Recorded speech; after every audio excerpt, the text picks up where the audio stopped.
Fala galera, professor Lucas Crispim na área novamente, para continuarmos aí com o nosso curso de Fortran, né? Nosso curso de Fortran está ficando muito interessante, agora que a gente viu o primeiro laço aí de a estrutura de repetição do Do, né?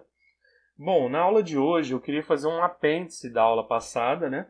Em que a gente viu o laço aí de repetição do finito e o do infinito, né? Então hoje eu queria que a gente tentasse calcular aqui o π, né? É um problema clássico conhecido aí de cálculo do π, utilizando aí o algoritmo de Monte Carlo, né? Então, o algoritmo de Monte Carlo, basicamente, a gente vai utilizá-lo aí para fazer sorteios, né? E sorteios dentro de um quadrado. Basicamente, como que isso acontece? A gente vai sortear números aqui, aleatórios, variando de 0 até 1, né? E variando aqui em x também de 0 até 1, ou seja, essa variação em y e a variação de x.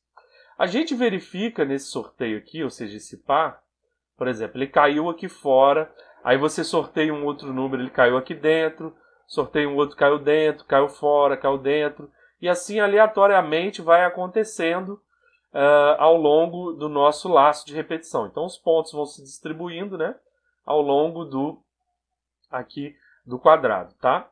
Então a gente sabe com esse algoritmo que a gente consegue medir essa área como uma aproximação aí, né, dos pontos que vão cair internos, ou seja, abaixo aqui da linha aqui do gráfico, né, dos pontos internos, dividido aí pelo número de pontos total. Ele vai me dar uma aproximação para essa área aqui. Lembrando que essa área, pessoal, a gente já sabe que ela é 1/4 da área do círculo. Então a gente vai ter a área do círculo, ó, ou seja, é só no primeiro quadrante. Então a gente vai ter só 1/4. Mas a área do círculo, ela é exatamente quem? Ela é exatamente π vezes r ao quadrado, tá certo? Então nesse caso aqui, que a gente tem aqui uma circunferência aqui de raio 1, esse r ao quadrado para a gente, ou seja, 1 vezes 1, ele vale 1. Né? Ou seja, a área do círculo aqui, ela é, aqui pra gente, aqui, ó, π vezes 1 ao quadrado, né? Ou seja, 1/4 aqui, tá certo? Π vezes 1 ao quadrado, tá? Dividido por 4. É a nossa área aqui dessa figura que está aqui dentro, ó. É 1/4 da área do círculo, ó. A área do círculo é π vezes r ao quadrado, que está aqui, só que ela é só apenas 1/4 daquilo, então 1/4 está aqui. Mas isso, pessoal, ó, lembrando lá de cima, ó, isso é aproximadamente quem? Isso é aproximadamente a contagem de pontos internos dividido por pontos totais, né? Ou seja, como que eu calculo π? Aí, depois disso tudo, dessa explanação, eu passo esse 4 que está dividindo, multiplicando para cá, eu vou ter aí, ó, 4 vezes pontos internos dividido por pontos totais, tá certo?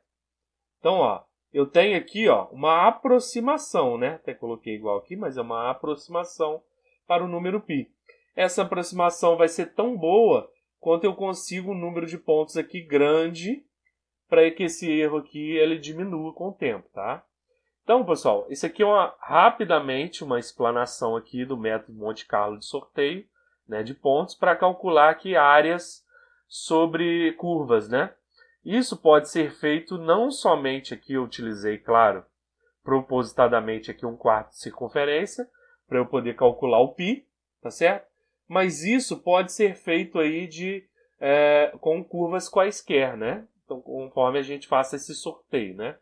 Então, vamos lá para o nosso programa, né? Para o nosso Visual Studio. Agora que a gente entendeu a dinâmica do problema, vamos lá para o nosso Visual Studio, já está prontinho aqui, né? Lembrando que essa aula é um anexo aí da nossa aula 7, né? É uma aplicação, mas vamos fazê-lo aqui porque eu encontrei isso muito interessante, né?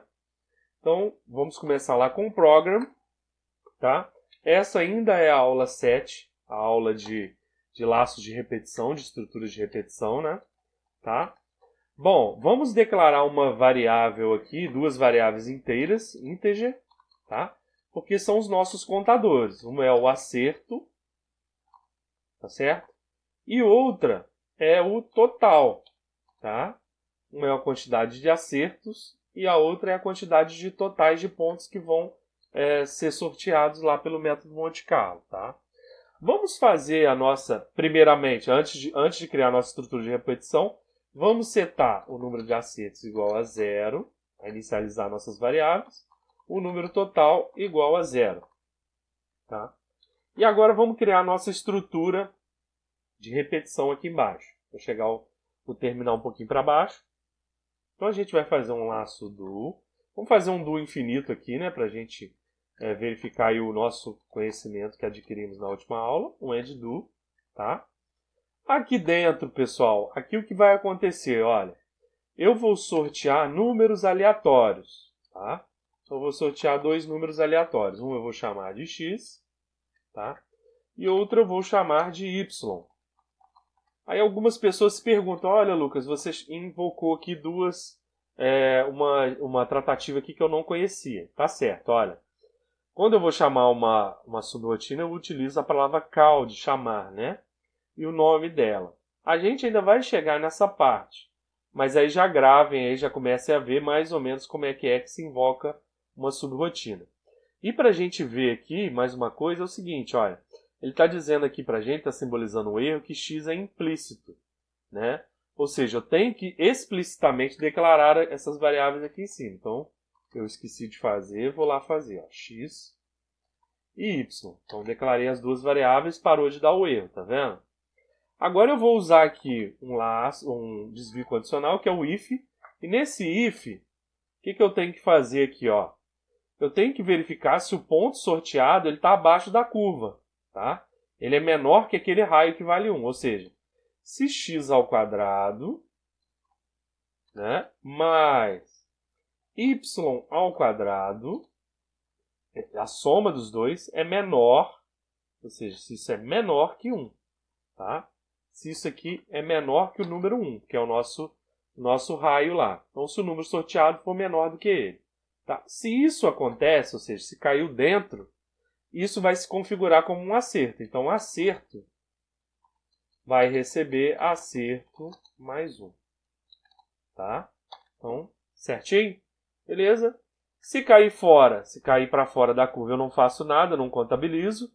Mas o meu total, depois de ter feito aí um sorteio, vai receber ele mesmo mais 1. Ou seja, ele vai ser incrementado em mais 1, tá? Bom, feito isso, eu posso, primeiro, escrever isso na tela para a gente, né? Write. Vou escrever a nossa aproximação para o π. Então, eu vou escrever os acertos. O acerto. O total, tá? E exatamente quem? Exatamente 4 vezes o acerto dividido pelo total. Lembrando aqui, pessoal, que são duas variáveis inteiras, tá? Então, é plausível aqui, é sensato, passarmos essas variáveis para o tipo real. Eu posso fazer isso usando aqui, ó, a função real. Ó. Então, real, e eu transformo essas variáveis aqui, ó, que são do tipo inteiro, aqui, ó, essa quanto essa, no tipo real. Então, essa é uma funçãozinha que vai transformar essa variável aqui inteira em variável real, tá? E 4 vezes isso, igual a gente verificou lá no nosso esqueminha, tá? Aqui, mais um comandinho para hoje, ó. Aqui eu vou usar o comando read, que é o comando de leitura. E exatamente como o comando write, com os asterísticos aqui, ele vai ler da tela, em qualquer formato, tá? E eu vou colocar aqui para ele ler nada. Por que ele vai ler nada para a gente? Porque ele é bloqueante, ou seja, quando ele fizer uma execução aqui no do, ele só vai passar dessa parte quando eu apertar Enter. Então eu faço isso para ficar parando esse laço aqui e a gente ficar vendo aí o quanto que aconteceu aqui, o quanto que incrementou na variável, né? Então vamos executar ali, né? Gfortran -o, aula 7, aula 7.f90. tá?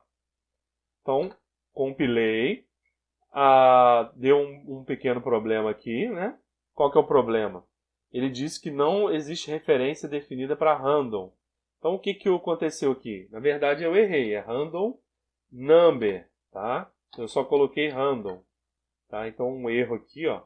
E é bom que aconteça esses erros para vocês verem o que acontece quando você adiciona alguma coisa não intrínseca da linguagem, né? Então, ele deu esse errinho aqui. Agora eu compilo de novo, sem erro, tá?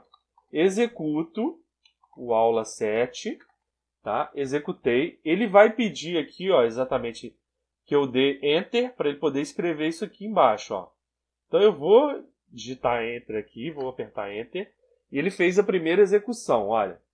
Então houve um acerto e o total foi 1. Então a divisão de 1 por 1 vezes 4 dá 4, né?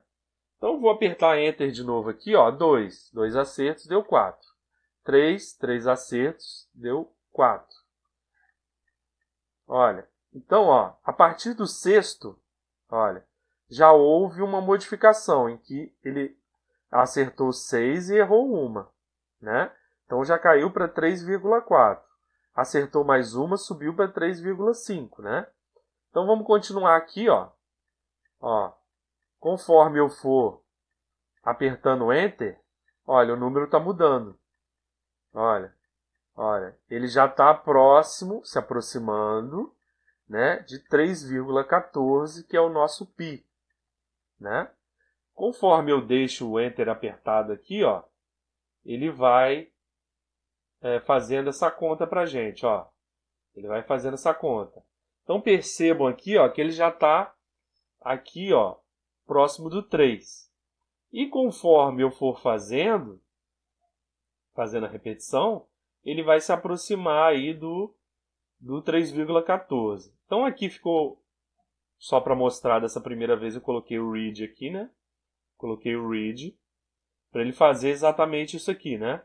Para parar para eu poder mostrar. Agora, se eu tiro o read e deixo livre, ó, vou deixar livre, vou parar a execução do programa, vou compilar, executar, e agora vocês podem perceber, olha lá, ó, que ele fica ali, ó, 3,14 oscilando, né? Porque o π é 3,1415. Então, ele fica aqui oscilando em torno desse valor, tá certo? Eu fiz isso com o laço do infinito, tá? Eu poderia fazer isso com o do finito? Eu poderia, né? Então, basta que eu coloque aqui, ó, total, começando do zero, indo até, por exemplo, ó, 1 milhão. Então, 6 zeros, 1, 2, 3. Vamos lá ver, ó. 1, 2, 3. 1, 2, 3, total. Aí eu tiro o total daqui, né? Porque já está sendo incrementado lá no nosso laço do do, tá? Eu posso manter aqui como zero, porque aqui ele vai iniciar como zero também. Se aqui fosse 1, mas aqui ele sobrepõe, né? Inicializa como zero, tá certo? E aqui embaixo, olha, eu posso ir e repetir, olha lá. Podem ver, só que agora com a garantia de que ele vai terminar quando o total for igual a 1 milhão. Com a garantia aqui que ele termina. Veja que ele já está lá na 3,14 e fica variando aqui conforme fica variando aqui a quantidade de acerto e de erro, tá certo, pessoal? Então, pessoal, acredito que por hoje é só. Isso foi só uma aplicação aí do nosso laço, do nosso do, né? Em que eu calculei, a gente vai calcular o π, utilizando aí o método de Monte Carlo, que é o sorteio, né? E basicamente é isso. Lembrar mais uma vez aí que se vocês quiserem aí entrar em contato comigo, entre em contato através das minhas redes sociais, deixe comentários no vídeo, vejam as minhas outras aulas, tá? E acredito que por hoje é só, uma aplicação aí bacana para vocês. Então até a próxima, pessoal. Tchau!